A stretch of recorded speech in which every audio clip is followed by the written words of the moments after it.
सर्वश्रुतिशिरोरत्न विराजितपदाम्बुज वेदान्ताम्बुजसूर्यो यः तस्मै श्री गुरुवे नमः। तस्मै श्री गुरुवे श्री सद्गुरुदेव बाबा के चरणों में नमन करते हुए समुपस्थित पूज्य संत वृंद एवं सभी श्रद्धालुजन, आप सभी को मेरा नमो नारायण। हम सभी लोग कटिहार जिला अंतर्गत बरारी स्थान पर निर्मल अद्वैत आश्रम में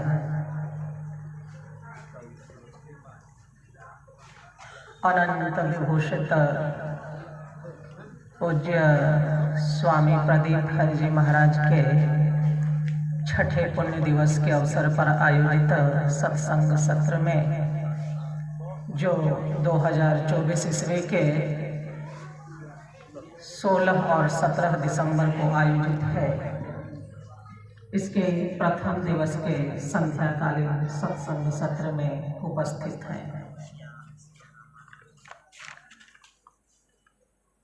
हम सभी के जीवन में सत्संगति का बहुत ही महत्व होता है। आज हम सभी की उपस्थिति यह ज्ञापित करती है कि हम सभी का जीवन कहीं न कहीं संत चरण के चरणाश्रित रहा है। पूज्य स्वामी जी के प्रति जो हमारी श्रद्धा है वह आज हमारी उपस्थिति से परिलक्षित होती है।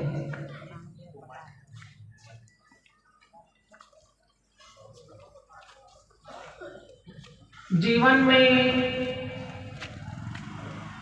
सत्संग का, संत महापुरुषों के सानिध्य का यह फल होता है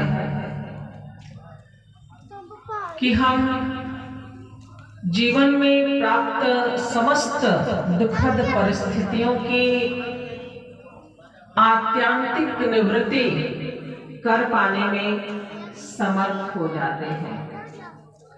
इसलिए हमारे महापुरुषों ने कहा, सत्संगति संस्कृति कर अंता। जीवन में समस्त समस्याओं का जो दुख रूप है उसका समाधान है जीवन की पूर्णता को प्राप्त कर लेना। और यह जीवन की पूर्णता जिस विवेक से प्राप्त होती है वह विवेक भी संत महापुरुषों के सानिध्य का फल होता है। इसलिए हमारा शास्त्र कहता है, बिनु सत्संग विवेक न हो। यदि विवेक नहीं होगा तो विवेक के अभाव में हम मनुष्य होकर के भी पशु के समान होते हैं। यह विवेक ही है जो हमें पशु से इतर मनुष्य होने की उपमा को प्रदान करता है, महिमान्वित करता है, गौरवान्वित करता है। यह विवेक का परिणाम है। हम अपने जीवन में देखते हैं कि शारीरिक रूप से पशु हमसे बल में अधिक होते हैं, जैसे हाथी। गति में अधिक होते हैं, जैसे कि घोड़ा का जो बल है, उसकी जो गति है एक मनुष्य की गति से अधिक है। सौंदर्य में भी हम पशुओं की उपमा देते हैं, पक्षियों की उपमा देते हैं। बाजा वाला चल गया, वो कहती है कि इसको कम करो। तो पशु हमसे अधिक सामर्थ्यवान दिखाई पड़ते हैं, लेकिन यह मनुष्य का विवेक ही है कि अपने से अधिक बलशाली, शक्तिशाली, विशेष सामर्थ्य वाले पशुओं को भी इसी प्रकार से इस विवेक के परिणाम स्वरूप हम जीवन के समस्त समस्याओं का समाधान प्राप्त कर पाने में समर्थ हो जाते हैं। प्रश्न होता है कि संत महापुरुषों के सानिध्य का विशेष फल क्या है, क्यों इनका सानिध्य हम प्राप्त करें? तो कुछ बिंदुओं में मैं उस महत्व को निवेदित करती हूँ कि हम देखते हैं कि जीवन में जो आर्थिक लाभ है,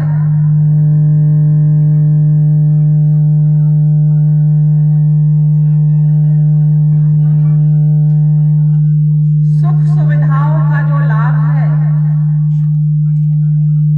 हर क्षेत्र में लाभ का जो विज्ञान है वह तो हमें प्राप्त हो जाता है, लेकिन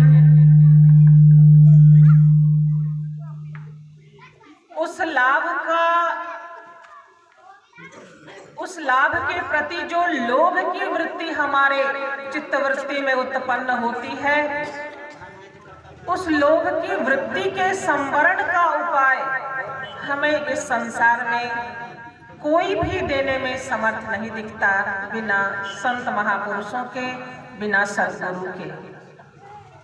लाभ किस प्रकार से हम प्राप्त कर सकते हैं, इसका विज्ञान तो हमें उपलब्ध हो जाता है भौतिक शिक्षा के द्वारा, लेकिन लोभ का जो विज्ञान है, लोभ के संवरण का जो विज्ञान है, इसका विज्ञान हमें भौतिक शिक्षा के द्वारा प्राप्त नहीं होता। लोभ की निवृत्ति हम किस प्रकार से करेंगे, अपने लोभ का संयम हम किस प्रकार से करेंगे, यह विज्ञान तो केवल और केवल सद्गुरु के सानिध्य में प्राप्त होता है। सुख सुविधाओं के प्रति आसक्ति का होना, यह तो हमारे जीवन में स्वभावगत होता है। सुख सुविधाओं के प्रति शोभन बुद्धि परिवार के द्वारा, समाज के द्वारा हमारी बुद्धि में प्रतिष्ठित की जाती है, इसलिए उन सुख सुविधा साधन सामग्रियों के प्रति मोह बुद्धि का होना यह भी स्वाभाविक है। उसके प्रति आसक्ति का होना, राग का होना, किस प्रकार से हम उसे प्राप्त कर सकते हैं, इसके लिए तो हमें प्रेरित किया जाता है, लेकिन उस मोह की निवृत्ति हम किस प्रकार से कर सकेंगे, इसका विज्ञान बिना संत महापुरुषों के, बिना सद्गुरु के हमारे जीवन में प्राप्त नहीं होता। और ये दोनों ऐसी वृत्तियां हैं, लोभ और मोह, जिसकी यदि पूर्ति ना हो तो जीवन में क्रोध की उत्पत्ति होती है। आप विचार करना, क्रोध कब उत्पन्न होता है? जब जिस चीज का हमें लोभ है, वह लोभ जब हम नहीं प्राप्त कर सकते, जिस चीज के प्रति हमारी आसक्ति है, जब हम उसको प्राप्त नहीं कर पाते और उसको प्राप्त करने में यदि कोई व्यक्ति बाधा बनता है, तो उस व्यक्ति के प्रति क्रोध होता है। तो क्रोध की उत्पत्ति तब होती है जब हमारे लोभ और हमारे मोह को प्राप्त करने में कोई बाधक बनता है। तो इस प्रकार से यह लोभ और मोह क्रोध को उत्पन्न करने वाला होता है, और ये तीनों वृत्तियां हमारे शास्त्रों में नरक का द्वार बताई गई हैं, जो मनुष्य के जीवन के पतन का कारण होती है। इस लोभ के कारण ही हिंसा की वृत्ति होती है, इस लोभ के कारण ही द्वेष की वृत्ति होती है, जिसके कारण से व्यक्ति अनिष्टकारी वृत्तियों में आबद्ध होकर दुष्कर्म की स्थापना करता है और नरक जैसे दुख को प्राप्त होता है। इस लोभ, मोह और क्रोध की निवृत्ति जिस प्रकार से हो सकती है, इसका विज्ञान तो केवल और केवल शास्त्र और सद्गुरु के द्वारा ही प्राप्त होता है।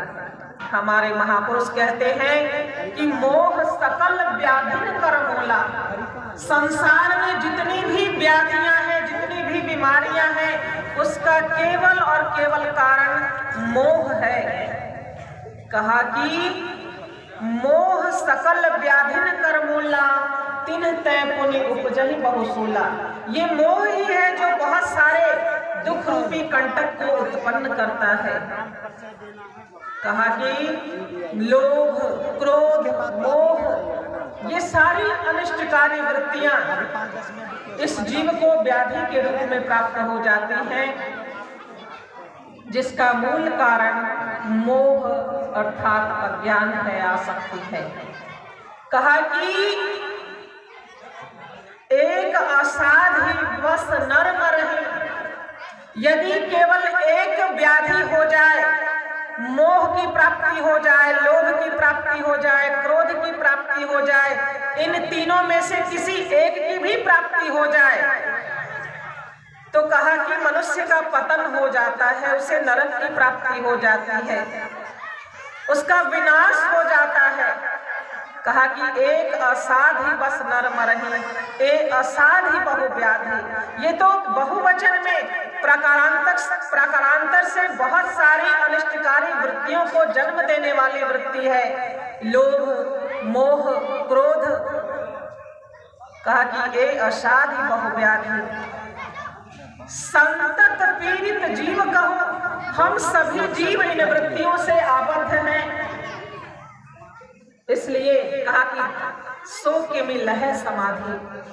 ऐसी वृत्तियों में आबद्ध होकर के हम किस प्रकार से शांति का अनुभव कर सकते हैं, परमानंद का अनुभव कर सकते हैं। इसलिए यदि हम मोह की निवृत्ति चाहते हैं, हम लोभ की निवृत्ति चाहते हैं और क्रोध की निवृत्ति चाहते हैं, अर्थात अपने जीवन के पतन को